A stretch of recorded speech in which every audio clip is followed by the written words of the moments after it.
前段时间经常下大暴雨，所以导致高速公路边上的边坡都塌方了一些。我用挖机把这个塌方清理出来了之后，变成了这个样子。你们感觉怎么样？今天是我来到这里修高速公路边坡的第2天。我刚开始来干活的时候，工地上的老板给我讲，让我只修一段边坡。没有想到第2天我来了，把第1段边坡修出来了之后，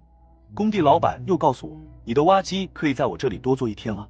因为在第1段塌方的旁边也塌了20多米。这20多米的话，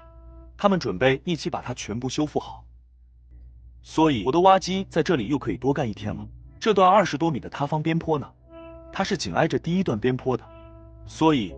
挖机直接从这边开车过来就可以了。我把挖机开到这个塌方的这里之后，大概下去看了一下，和施工员简单沟通一下思路之后，然后就开着挖机往前挖。我的方案的话是，先把挖机开到塌方的顶部，然后再从塌方的顶部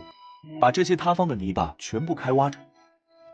往山下面扔。到时候扔到山下面了，有多余的泥巴就用车子给它拉走。现场的这位施工员大叔呢，他也同意了我的想法，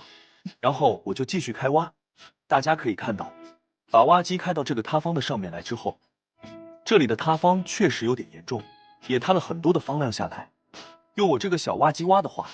可能1天都不一定能把这些泡土给它全部扔下去，再把这个边坡刷出来。挖机成功到达这个塌方的顶部之后，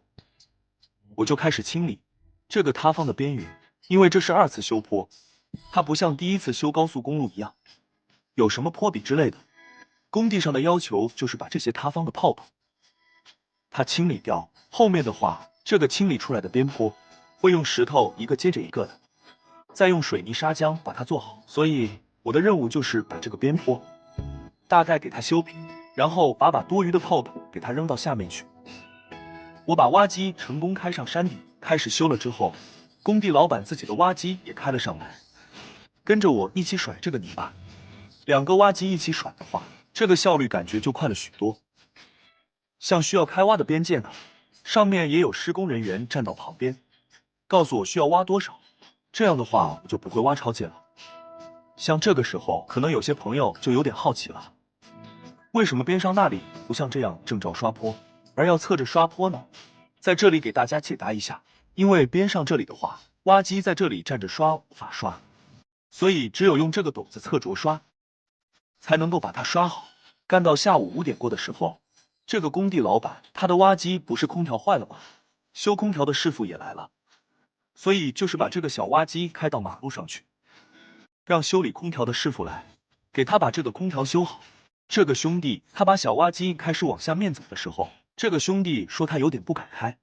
让我帮他开一下。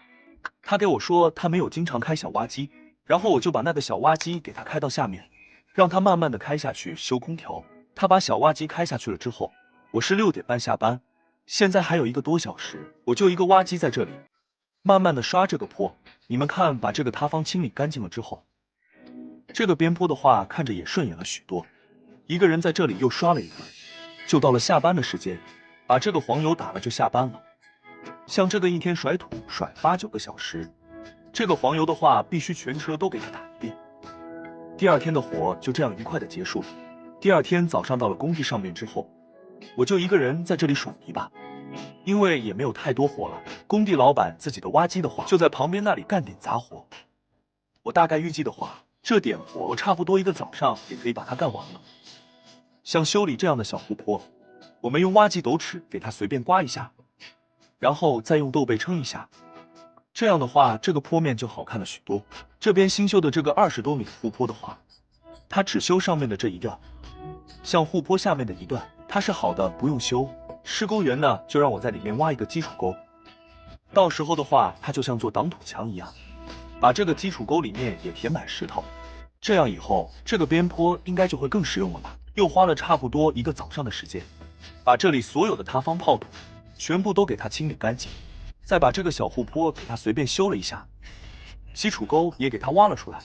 这段护坡的话就基本上修理的差不多了。再带大家来看一下这个塌方之前是什么样子的，修理好之后变成了这个样子。你们觉得怎么样？好了，今天的视频就到这里了，喜欢我的视频给个赞，谢谢你们。